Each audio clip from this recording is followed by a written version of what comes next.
up, blobbers? So I've got something a little bit different for you guys today. It'll be a quick review of the Motogadget bar end spyglass mirrors and the bar end turn signals. I finally got them installed over the weekend, and I gotta say, they look absolutely amazing, guys. They are 100% fantastic. As you can see, you have it here, you have them both. So when we turn, look at that. Look at how bright that is, guys. That just like makes your bike really just stand out from everything else. Bar ends are bright during the day and even brighter at night. But yep, the install was a bit of a hassle, but nothing that you can't do with a drill and a angle grinder to grind off the edges. So the tools that you'll need for this is a shrink tube, a drill to drill a hole where the wires actually come out, and an angle grinder to cut off the butt end of the adapter of Motogadget's adapter. So overall, I think the install would take you maybe, I don't know, an hour, 2 hours if you cut off the butts of the adapter.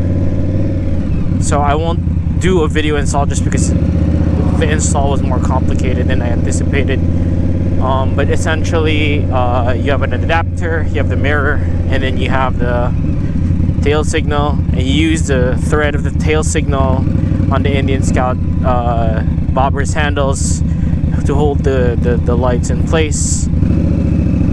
And you cut off the sheet that makes the thread not fit into the bobber so that you don't have to remove the thread inside. The mo.blaze disc by Motogadget is a bar and turn signal that attaches at the ends of your handlebars. The characteristic feature of the LED turn signal is the transparent light emitting disc that is very subtle and still stylish. So it uses the Motogadget Translight technology that actually boosts the light that the LED emits. So it uses specifically selected high output LED with maximum efficiency and only a 7-watt total output and a service life of 50,000 hours. It has IC controlled constant power source with roughly about 330 kilohertz pulses. It also has a special collimator optics that precisely bundles the emission light from the LED into the plastic body. Now, some specs of the turn signals are the diameter of the head is around 35 millimeters at the widest point of the turn signal.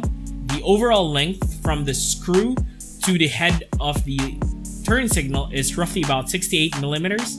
The partial length that sticks out of the handlebar is roughly about 20 millimeters.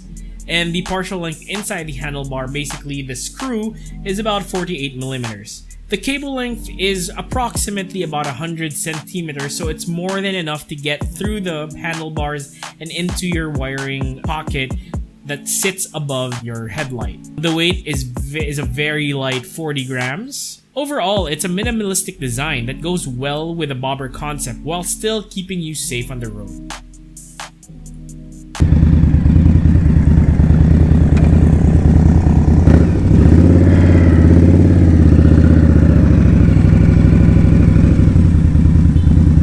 So well with the bobber.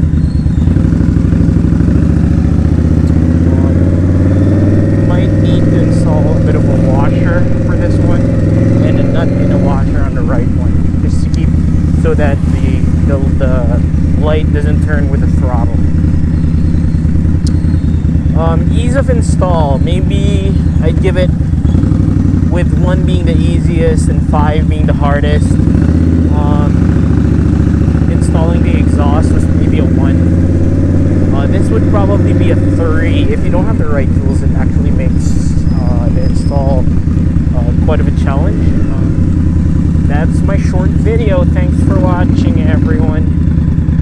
I learned a little bit something about the Motogadget bar end turn signals and spyglass side mirrors. They look really amazing on the bike. And I hope I'll see you guys later.